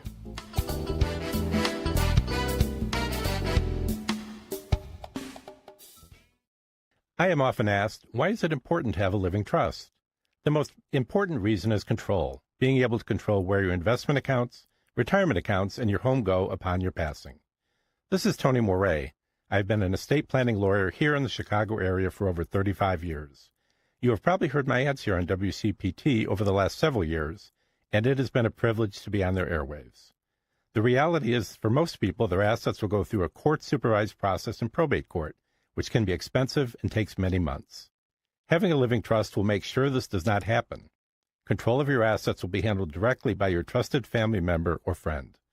I will explain every step of the process to make sure you are comfortable with the plan as we move forward. Please call me at 847-996-0496 to start. There is no fee for the initial consultation and no obligation. Again, my phone is 847-996-0496. I look forward to speaking with you. Hey Progressives, it's Richard Chu, host of Chu's Views weekdays 6 to 8 a.m. Central. We're all anxious for the 2026 midterm election to arrive so we can restore some sanity and much needed oversight to our government. In fact, it's the most important midterm election in American history, and Chu's Views will be in the thick of it, bringing you candidate interviews on a regular basis.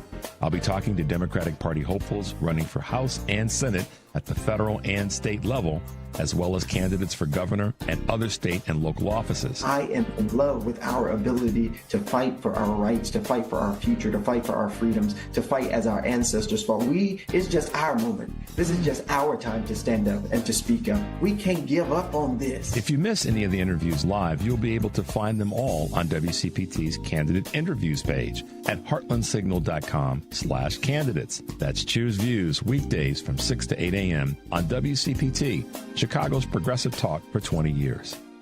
This is Chicago's Progressive Talk, 820 a.m., WCPT Willow Springs, and online at WCPT820.com, where facts matter.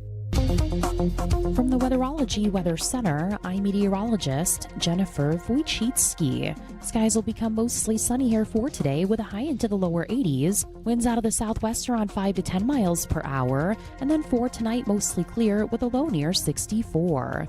By Saturday, partial sunshine develops high around 81 degrees. And Sunday, a slight chance for showers and thunderstorms here late. Blend of clouds and sun with a high around 90.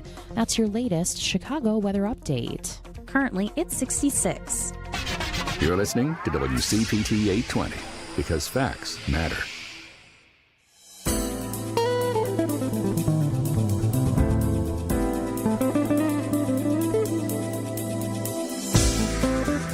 All right, guys, welcome back to the show. If you're just tuning in, this is Chu's Views, and I'm Richard Chu with our good friend Karen Byrne from TruBlu Politics podcast. Thanks to Jody and Shawn for hanging out with us a little bit earlier. I guess the thing I want to say about our next guest is when you stand for something, something gets done. And he has done that. He has stood for a lot of things. But he's got a history of standing up and getting elected to office early in his career as the mayor of St. Joseph, Minnesota, back in 2004. That's led him to be now what so many people are saying is one of the most powerful voices in the Democratic Party as the Minnesota Democratic Farm Labor Party chair. Richard Carlbom, good morning to another Richard on a Friday morning. How are you today? Good morning. I'm doing well. Thank you for having me. Absolutely. It is great to have you on the show. And I know that like so many of us in the Midwest right now and throughout the country, we're paying attention to yet another tragedy that's taken place in one of our Midwestern cities with the shooting that took place in Madison. You know this. I'm putting words in your mouth, but for a good reason. When something happens here in our Midwestern cities, it affects us all. Because we're a big Midwestern family. How are you and those that are part of your team there kind of navigating this? I know that's in the state between us in terms of Wisconsin, but how are you sort of navigating through that right now?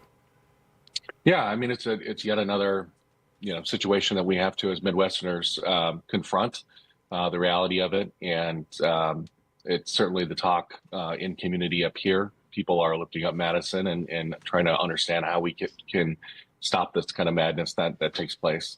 It's so critical that, in Minnesota, and I feel like this is a Midwestern trait, when things get tough, we don't look away. We look toward one another to see what we can do to support each other. We don't look down, but we look up to the eyes of our neighbors to say, how can we be helpful? And I think that's what Minnesotans and Midwesterners are trying to do. Yeah. Chairman, talk a little bit about the state of politics in Minnesota.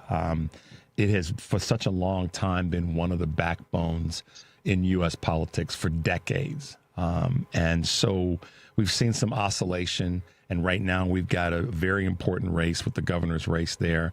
And I'm doing everything I can to make sure that whoever the Democrat is, that there's a Democrat that becomes the governor of the state of Minnesota, because I'm not, it's not that I'm not a fan of Michelle Tafoya, but she's just not qualified. Talk to us a little bit about that.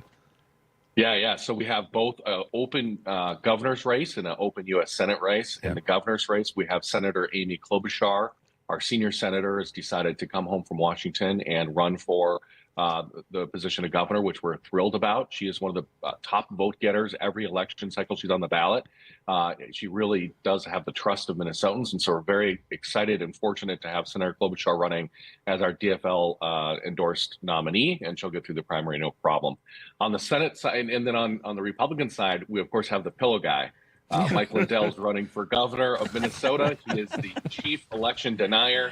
This guy is a Donald Trump clone.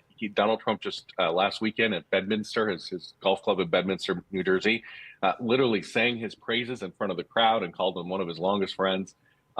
It's just really remarkable to see Mike Lindell come from, being sued for billions of dollars for election denial fraud to now being the leading candidate for governor for Republicans in Minnesota. But listen, we take him seriously because I never thought Trump could beat Hillary in 2016, and I don't want to be in a position where we don't take Mike Lindell seriously in Minnesota. And so we're going to do everything we need to do to make sure Minnesotans understand who Mike Lindell is, which is he's a clone of Donald Trump, and he's the chief election denier. On the U.S. Senate side, this seat is really important. Tina Smith, our junior senator, is retiring. We have a primary battle between Angie Craig, Congresswoman from the 2nd District, and our endorsed candidate, Peggy Flanagan, our Lieutenant Governor. Yeah. Lieutenant Governor Flanagan is bringing in the crowds. The energy is surging in the party right now. She's incredible. We had her on the show last week and just, wow. Yes, ball of energy. That is Lieutenant Governor Flanagan. She is bringing all the positive vibes. Minnesota, we cherish our summers. We call them the summer vibes. And she's like embodying what is the summer vibe in Minnesota. So I'm very excited about her. And then you mentioned Tafoya running for the Senate on this side. I think she'll probably get through the primary, although she's not the endorsed Republican. They endorsed another election denial person. Yeah. So that's who the Republicans are. We can't have her as a senator. We can't have anybody other than a Democrat as a governor. And this is, I think, one of those times when, and I've said this before many times, in fact, on my show, that Karen, who is in with us this morning, has said, no, both sides don't do it. Mm-hmm. She said that hundreds of times. Both sides don't do it. And I've said, along with her point, and it's okay to draw the line in the sand and be partisan. Because it means that's where I started with you. You're standing for something. We're standing for the ideas that we believe in. We don't need to have our ideas compared with theirs because their ideas don't work. And typically, Chair Richard, they harm more people than they help. Mm-hmm. Talk a little bit about that from your perspective, about standing for something. And we can draw the line. Absolutely. I mean, we saw it in Minnesota during Operation Metro Surge when Trump sent 3,000 ICE agents into our streets. They killed 2 Minnesotans. And in that moment, Minnesota stood up. Mm-hmm. As I said earlier, Minnesotans didn't look away. We looked toward one another. We stood up mutual aid networks. We understood how to get people to work and back. We shuttled them in vehicles with tinted windows. We did everything we could to protect our neighbors. I personally delivered groceries to families who were too afraid to leave their house. They were card-carrying U.S. citizens, and they're too afraid to leave their house, and I delivered groceries to their door. That is what Minnesotans do. We drew a line, and here's what's incredible to me. We drew that line, and every single Republican in this state chose to go on the other side of it and stand with Donald Trump. Yeah. When Republicans had a choice, are you going to stand with Minnesotans, the people who elect you to represent you, or are you going to stand with Donald Trump? Every single one of them stood with Donald Trump, supported Metro Surge and the ICE agents. In fact, Tom Emmer, the whip in the House, who's from Minnesota, said, "Go get him, boys," the day before Renee Good was killed. Yeah, it's shameful to see that people, to your point, who've been elected by folk, would actually stand stand on the side of the thing that's going to harm them. I still trouble myself. I'm troubled by, and I don't want to sound like Susan Collins. Trust me, I'm trying so doggone hard not to sound like Susan Collins. Deeply concerned, troubled, flummoxed. But it boggles my mind that people would actually stand with people that are going to do something that is ultimately going to harm you. And so I've said this, and I've gotten criticized, and I'm fine with it. Don't blame the voters. But at some point, the voters have some responsibility in this for not seeing, with all that's out there, what the different choices are. And call me crazy, but Chair Richard, give us your thoughts there in terms of how we can do the better job, the more efficient job of having voters really understand that we stand for them, not against them. Well, I think voters are starting to shift on this, and you're seeing this around the country in these special elections that have been happening in 25 and 26. But I think you're especially going to see it happen 103 days from now when we have the November 3rd midterm election. What's happening is Minnesotans, and I'll just speak from a Minnesota perspective, Minnesotans are looking at their pocketbook and they're realizing that Republicans promised that on day one, they would lower prices. Mm-hmm. But instead, tariffs, a war of choice in Iran, every decision coming, the big, beautiful betrayal of a bill. Every decision coming out of Washington has actually made life more expensive for them. It has increased the cost of groceries, increased the cost of rent, increased mortgage rates. It has increased healthcare costs, childcare costs. Costs across the board are up because of Republican choices. These are not happenstance. This is not even inflation that's driving this. These are literally choices made by members of Congress who refuse to stand up to Donald Trump. They promised to lower prices on day one, but instead, every chance they've had, the choice they've made has made life more expensive for Americans. And so I think at the ballot box on November 3rd of this year, Minnesotans, Americans are going to go and they're going to hold Republicans accountable for that exact broken promise. I'm really excited about that. And the other side of it is, what do we do now in terms of, okay, we've got the House back and maybe get the Senate. We've maintained some governor's mansions. We've gotten the numbers shifted in state legislatures. And I say this oftentimes, when we get there, back in that role across the board, we got to walk in the door and do stuff. We got to walk in the door and knock some tables over. I use that phrase a lot. I'm hoping that leaders like you are letting the candidates know who are running. That's what's got to happen. We don't have to wait. We can't afford to wait X number of days. You have to walk in basically and start the work. Talk to us about that. Yeah. So first and foremost, Minnesota is going to be helpful. We're going to flip one of our Republican districts, Democrat, the first district of Minnesota, which represents Rochester, the Mayo Clinic, Mankato, Winona. That district's going blue. So we're going to help take back Congress, first and foremost. Second, when they get there, they absolutely need to be the check on this president. And here's why. And here's what I tell our candidates all the time. In the New York Times, Donald Trump months ago, last year, said the only check on my morality, or the only check on my power, is my own morality. That's what he said. Yep. Article 1 of the Constitution is the check on presidential power. That is Congress. And so far, Republicans in Congress, which can control Congress, have abdicated that responsibility. And because of that, the American people are suffering from higher prices across the board. And so what I tell our candidates is, you get to reassert Article 1 of the Constitution. The legislative branch is the check on the executive power. And that is the most important thing we need to do when we elect a Democratic majority in November of this year. I love hearing that. That's got to be the message coming from every state chair of Democratic state chairs, because we have to go there with that intent. And Can we talk about supermajority? I mean, I think we need to do more than just a majority. We need to have a supermajority in between this election and the 2028 election. Like, we have got to be fearless and be bold. And talk to people about that, who are struggling and who are seeing all of this lawlessness unfold in the city streets, with ICE and all of it. And, billions of dollars being made by the Trump family. Yeah, that corruption is crazy. Yeah. Talk about the supermajority real quick, and then we're going to go to a quick break.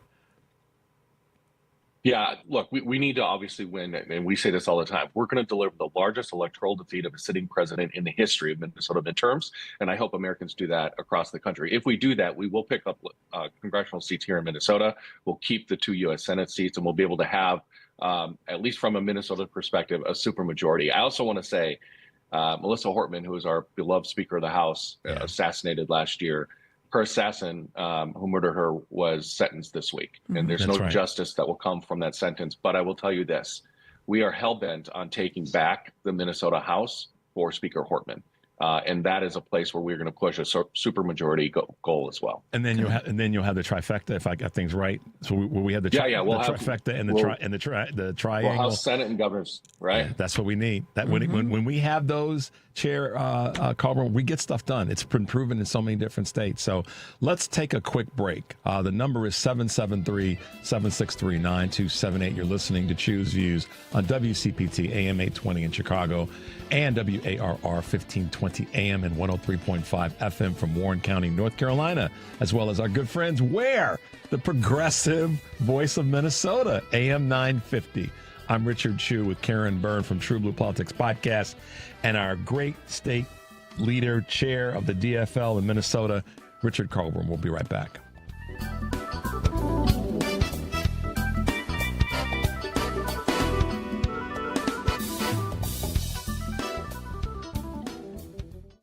This is WCPT telling you how you can shop blue.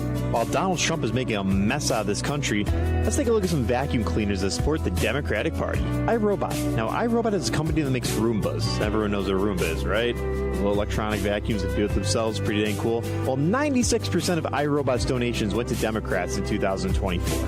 Samsung. Now, yes, Samsung did donate $374,000 to the Democratic Party in 2024. But that was only 61% of their donations. And there's a handful of vacuum cleaner companies that aren't in the U.S. and therefore don't donate to politics at all. Those companies are Dyson, they're out of the U.K., Shark Ninja, also out of the U.K., Hoover, Dirt Devil, and Roborock, all three of those are out of China. The Republicans always make the mess, and it's always the Democrats who have to clean it up, right? Maybe Donald Trump should step aside and let Roomba and Samsung take over. This has been WCPT telling you how you can shop blue. Alexa, play WCPT. WCPT from TuneIn.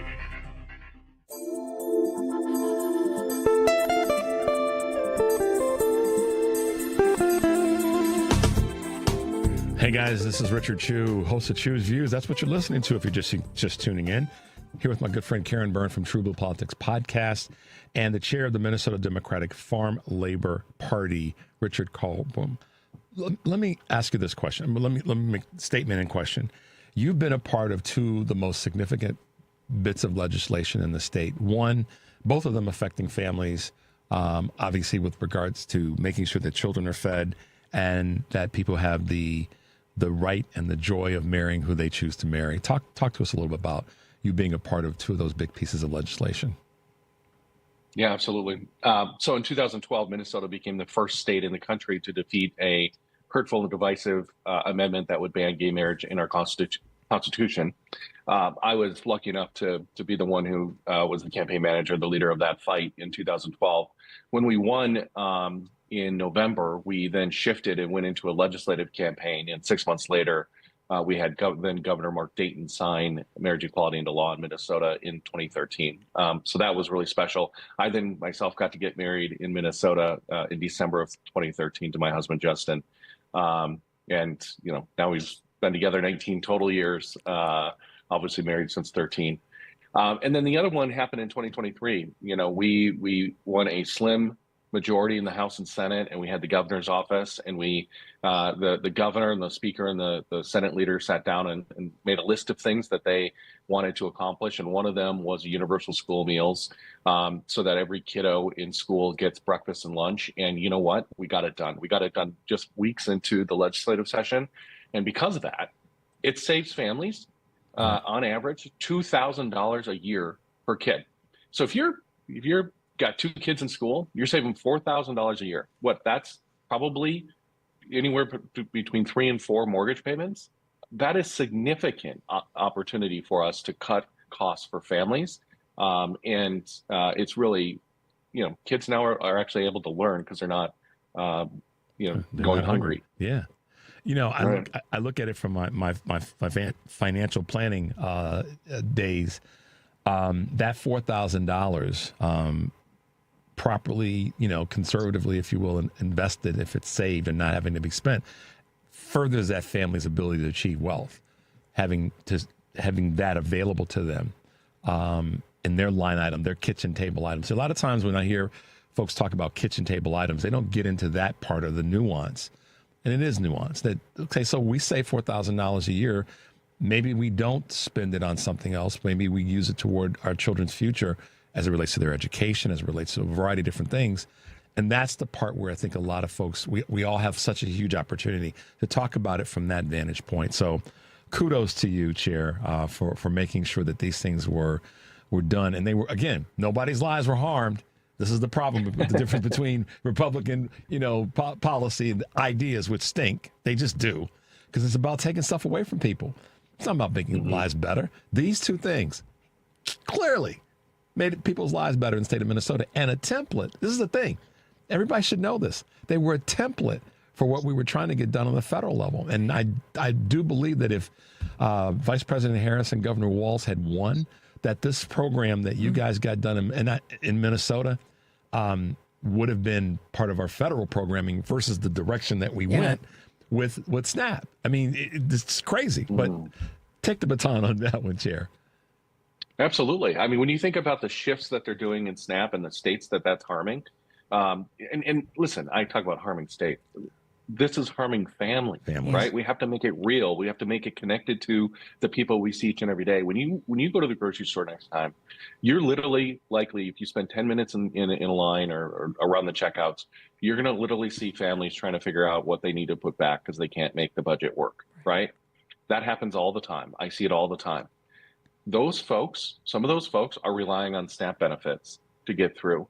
And right now, the federal government is playing all these games with the SNAP program, which has been one of the most important anti-poverty, especially childhood poverty programs we've ever had. Between SNAP and Social Security, that's the greatest anti-poverty senior program in the history. Both programs championed by Democrats, both programs under threat by Republicans.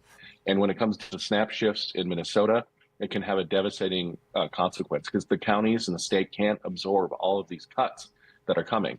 First, it was healthcare and Medicare and Medicaid, and now they're going to be SNAP cuts. I don't know what we're going to do. Yeah. Karen had a comment about some of the things that are going on in the LGBTQ community. Yeah. So, differentiating ourselves from the Republican Party is not difficult to do. And, I hear so many people criticize Democrats. Well, we have to get the messaging better and everything. I don't know what they're watching, who they're listening to. I think the Democrats are doing a banner job of getting what we stand for, what we believe in, while these other idiots on the other side of the aisle are running around attacking, and targeting people. And one of the favorite targets, of course, is the trans community. Trans children and their parents. I am the very, very proud parent of a trans son. And this one particular issue, it's difficult for me to even articulate how traumatizing that is to hear these people that have this platform and they're targeting people that literally are a fraction of our population. What do you say, though, because this is something that has bothered me? There have been a few Democratic officials, as well as candidates who have specifically thrown trans people under the bus in order to have a conversation with podcasters, these broadcasters. What do you say to them? Or the vaunted middle that they want to appeal to. Right. What Go do ahead. you? Go ahead, Chair. Yeah, well, what I would say first off is my heart is with you, and I'm so sorry that your family has to endure these unfair and deeply personal attacks. What I want to say is that this is about humanity, and every human being in this country has the right to life, dignity, and the pursuit of happiness. And I am so tired of the right trying to scapegoat one community after another. First, they came after the gay community. We fought back, right? Now they're going after the trans community. They've gone after community after community, and it's inhumane what they're doing. It is absolutely unconscionable. And we as Democrats have to stand up for our fellow Americans and say, this has to stop. Yeah. I think at the expense of someone's humanity, you are not allowed to take away rights and liberty because you want to score political points. We will not stand for it. In Minnesota, we became first a trans refuge state by executive order, and then we codified it in law to make sure that people could come to Minnesota and get the care and access they need, whether it's a job security, housing security, or access to health care. We care deeply about the trans community, and we will continue to stand up to these unfair attacks on that community. And I think no matter where it comes from, to Karen's question and point, whether it comes from the right or occasionally there's someone on the left that doesn't necessarily know where he or she stands on the issue. And I think that they get caught up in trying to play politics on something that doesn't reflect the humanity in this conversation. And some of the handful of folks on the left that have done that, they need to be checked as well, in my opinion. They need to be called out on that, because at that point, it doesn't become about where you sit politically. It becomes about what you said, Chair Richard, and that's the humanity part of it, which is incredibly important, how we get through this successfully. Let me ask you this, as we kind of come toward the end of our segment, and it's been really cool having you on. And we got to figure out how to do this again, because we got so much winning to do, winning our way, not the Trump way or the administration's way. But talk to us about what do you want to see from folks in Minnesota, and what do you want to see from folks throughout the country as it relates to what we've got to do and how we've got to stay inspired to be able to go forward successfully? Start listening to the voters. Take the time to listen to voters, listen to your fellow neighbors, and ask them a simple question. How are you doing? For years, our coordinated campaign script when we go door-to-door canvassing would start with launch right into why we're there to advocate on behalf of Democrats. This year, we're trying something new. The first question is, how are you doing? And it is unlocking conversations that are magical. It is creating a bridge of trust with those voters that allow us to walk over that bridge of trust to the ballot box together so that they ultimately cast their ballot for Democrats. And this weekend, we're marking 100 days out from the midterm election. 100 days out, we have a massive weekend of action.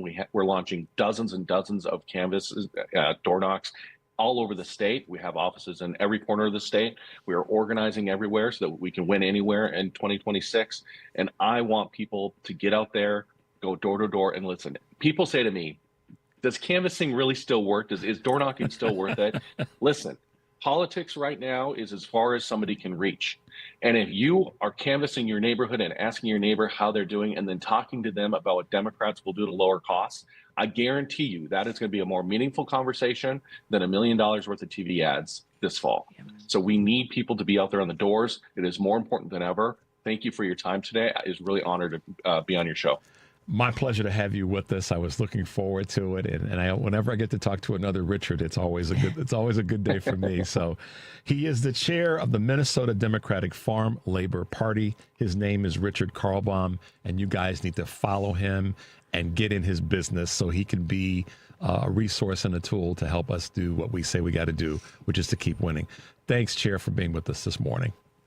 Thank you so much. Have a great day. All right, you too. Bye now, Karen. Thank you. We did it again. Yeah.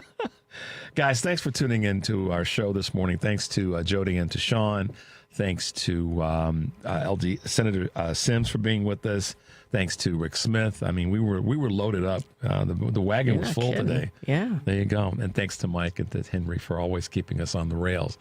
What can I tell you guys other than stay tuned for the Stephanie Miller Show? Take a deep breath. Make your life count. We'll see you next week.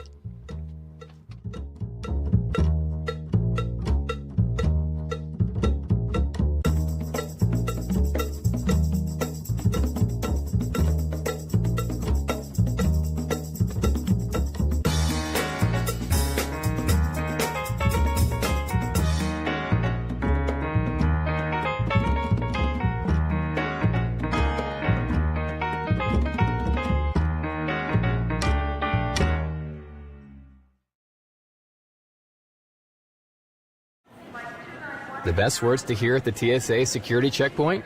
You're good to go. All it takes is a little preparation. Get to the airport early, bring a carry-on bag that fits in the overhead, and have an acceptable ID. Not all state-issued IDs will cut it.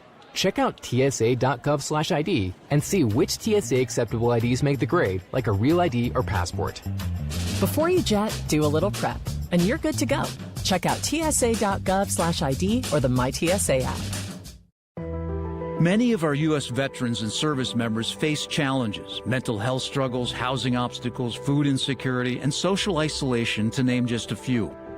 I'm Bob Woodruff. My family and I started the Bob Woodruff Foundation in 2006 after I sustained a life-threatening injury while reporting from Iraq.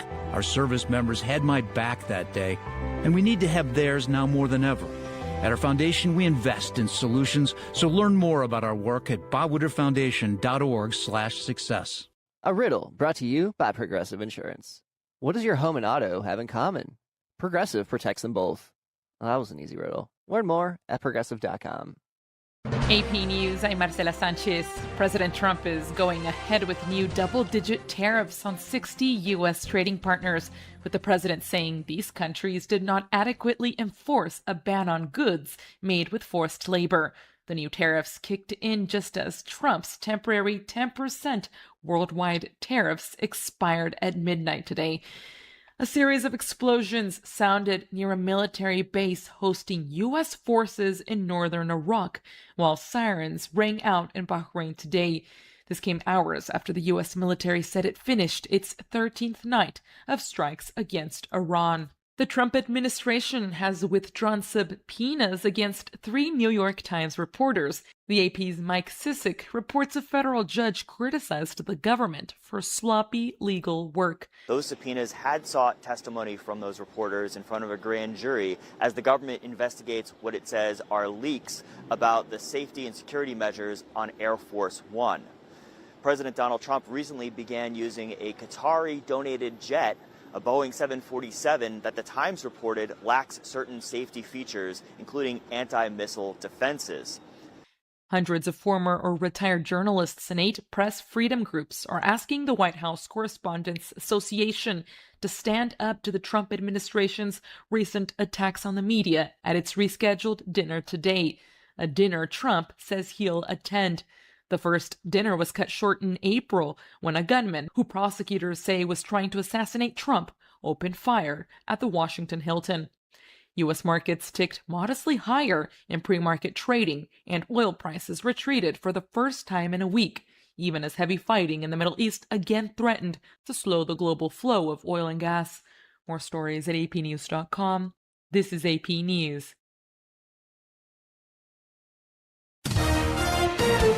AP Sports, I'm Mike Hempen.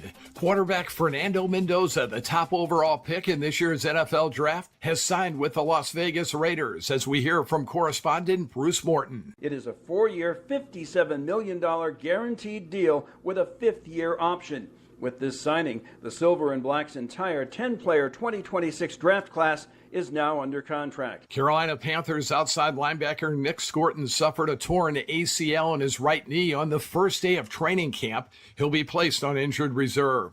President Trump has welcomed the Los Angeles Dodgers back to the White House for a second straight year, honoring the team for its 2025 World Series title. When you talk about a brand, it's one of the great brands anywhere in the world, no matter where you go. Ben Rhodes eagled the final hole Thursday for a 9-under-62 and a 2-shot lead after the first round of the 3M Open. I'm Mike Hempen, AP Sports. This is 820 AM, WCPT Willow Springs, and streaming worldwide at WCPT820.com. We are Chicago's progressive talk, where facts matter. Now, your WCPT 820 weather update. From the Weatherology Weather Center, I'm meteorologist Jennifer Wojcicki. Skies will become mostly sunny here for today with a high into the lower 80s. Winds out of the southwest around 5 to 10 miles per hour. And then for tonight, mostly clear with a low near 64. By Saturday, partial sunshine develops high around 81 degrees. And Sunday, a slight chance for showers and thunderstorms here late. Blend of clouds and sun with a high around 90. That's your latest Chicago weather update. Currently, it's 68. This is Chicago's Progressive Talk, 820 AM, WCPT Willow Springs, and online at WCPT820.com, where facts matter.